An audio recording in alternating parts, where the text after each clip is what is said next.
এর মধ্যে গোলাম নবী রতন, মিন্টু, মফি, এরা এই চাঁদাবাজির সাথে এরা সম্পৃক্ত।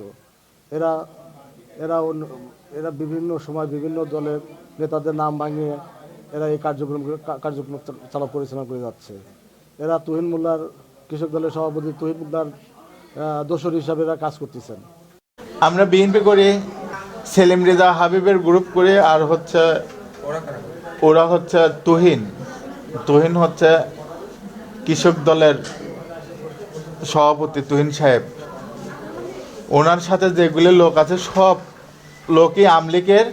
মূলত আমি একটা দোকান কিনেছি, সুষমা রানীর কাছ থেকে দোকান কিনেছি 2 লক্ষ টাকা দিয়া, 1,20,000 টাকা দেওয়া আছে, আর হচ্ছে 80,000 টাকা দিব। এদের মিন্টু আর মফি এরা বলে দোকান কিনেছে, ঠিক আছে, এইগুলি একটা বিষয়। আর এর আগেও আমার লিডারের 2-3 বার অটাক্কা হামলা করেছে। আমার লিডারের মারি ফেলা দরজা নেই। বেড়া উপজেলার যুব দলের আহ্বায়ক, যুব দলের সভাপতি, তার আজকে অটাক্কার পর হামলা করেছে।